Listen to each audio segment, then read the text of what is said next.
বাংলাদেশ থেকে দক্ষিণ কোরিয়ায় পড়াশোনা করতে যাওয়ার ক্ষেত্রে অনেকেরই আগ্রহ রয়েছে। তবে পর্যাপ্ত পরিমাণ দিক নির্দেশনার অভাবে অনেকেই যেতে পারছেন না কিংবা যাওয়ার পথে বাধাগ্রস্ত হচ্ছেন। যারা দক্ষিণ কোরিয়ায় পড়াশোনা করতে যেতে চান তাদের জন্য ধারাবাহিকভাবে তৈরি হচ্ছে আমাদের সরাসরি কিছু প্রশ্ন উত্তর বা ফ্রিকোয়েন্টলি অ্যাস্কড কোয়েশ্চেনস। আজ প্রথম পর্ব।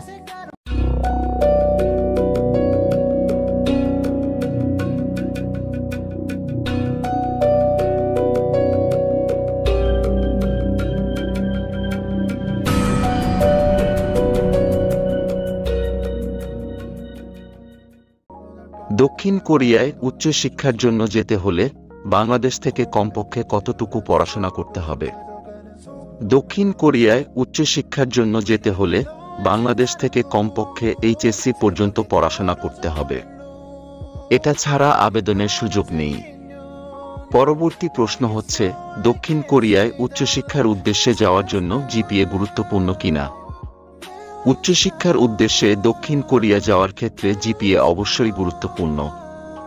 অনেকেই বলে থাকেন যে ব্যাচেলর প্রোগ্রামে আবেদনের জন্য এসএসসি এবং এইচএসসি পরীক্ষায় কমপক্ষে জিপিএ 3.50 এবং মাস্টার্স প্রোগ্রামে আবেদনের ক্ষেত্রে ব্যাচেলর পরীক্ষায় ন্যূনতম সিজিপিএ 2.80 ও পিএইচডি প্রোগ্রাম এ আবেদনের ক্ষেত্রে মাস্টার্স পরীক্ষায় ন্যূনতম সিজিপিএ 2.80 পেয়ে উত্তীর্ণ হতে হবে।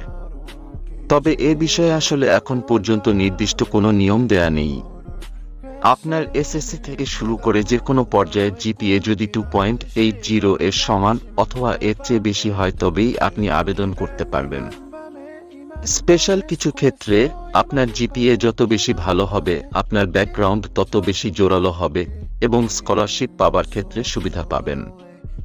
এভাবে ছোট ছোট টিপসগুলো ফলো করে একদিন আপনিও দক্ষিণ কোরিয়া যেতে পারবেন উচ্চশিক্ষা অর্জনের জন্য এবং সেই সাথে সেখানকার অসাধারণ কালচার উপভোগ করতে পারবেন ও পাশাপাশি যথেষ্ট পরিমাণ আয়ের সুযোগ পাবেন যার মাধ্যমে আপনি নিজেই নিজের যাবতীয় খরচ চালিয়ে নিতে পারবেন পরিবারের উপর বাড়তি অর্থের কোনো চাপ সৃষ্টি না করেই।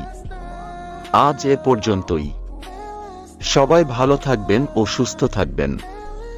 আপনাদের সকলের জন্য রইল শুভকামনা। ধন্যবাদ।